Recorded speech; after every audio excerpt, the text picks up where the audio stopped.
Diagnostic জোনের আজকের ভিডিওতে আপনাকে স্বাগতম। আজকের ভিডিওতে আমরা জানব এসজিপিটি টেস্ট কি, এসজিপিটি টেস্ট কেন করা হয় এবং এসজিপিটি টেস্টের রিপোর্ট বিশ্লেষণ। চলুন শুরু করা যাক। এসজিপিটি টেস্ট কি?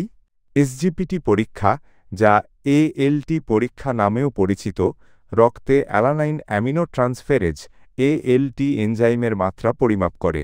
এএলটি হল একটি এনজাইম যা মূলত লিভারে পাওয়া যায় এবং রক্তে এর উচ্চমাত্রা লিভারের ক্ষতি বা রোগ নির্দেশ করে। পরীক্ষাটি লিভারের কার্যকারিতা মূল্যায়ন করতে, লিভারের ক্ষতি শনাক্ত করতে এবং চিকিৎসার কার্যকারিতা পর্যবেক্ষণ করতে সহায়তা করে। এসজিপিটি টেস্ট কেন করা হয়? ১. Hepatitis. Hepatitis A, hepatitis B, hepatitis C লিভারের প্রদাহ এবং ক্ষতির কারণ হতে পারে, যার ফলে এএলটি এর মাত্রা বৃদ্ধি পায়। ২.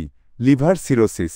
দীর্ঘস্থায়ী লিভারের ক্ষতি, প্রায়শই অ্যালকোহল অপব্যবহার, ভাইরাল হেপাটাইটিস বা ফ্যাটি লিভার রোগের কারণে লিভার সিরোসিস, লিভারের দাগ এবং এএলটি বৃদ্ধি পেতে পারে। ৩. ফ্যাটি লিভার রোগ।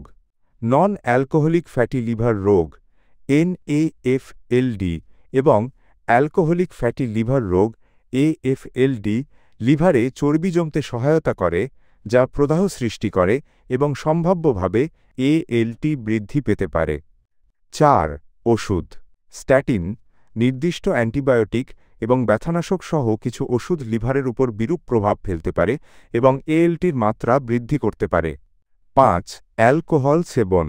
অতিরিক্ত অ্যালকোহল গ্রহণ সরাসরি লিভারের কোষগুলোকে ক্ষতিগ্রস্ত করতে পারে এবং প্রদাহ সৃষ্টি করতে পারে, যার ফলে এএলটির মাত্রা বৃদ্ধি পায়। এসজিপিটি টেস্টের রিপোর্ট বিশ্লেষণ। এসজিপিটি বা এএলটি এর স্বাভাবিক মাত্রা সাধারণত পুরুষদের ক্ষেত্রে ১০ থেকে ৪০ ইউনিট প্রতি লিটার এবং মহিলাদের ক্ষেত্রে ৭ থেকে ৩৫ ইউনিট প্রতি লিটার। তবে এই রেঞ্জ কিছুটা পরিবর্তিত হতে পারে নির্দিষ্ট ল্যাবরেটরি বা ব্যবহৃত পরীক্ষার মেথড অনুযায়ী। তাই রিপোর্টের পাশে দেওয়া রেফারেন্স রেঞ্জ দেখাই সবচেয়ে নির্ভরযোগ্য। আজকের ভিডিও এখানেই শেষ করছি। আবার কথা হবে পরবর্তী ভিডিওতে। আল্লাহ হাফেজ।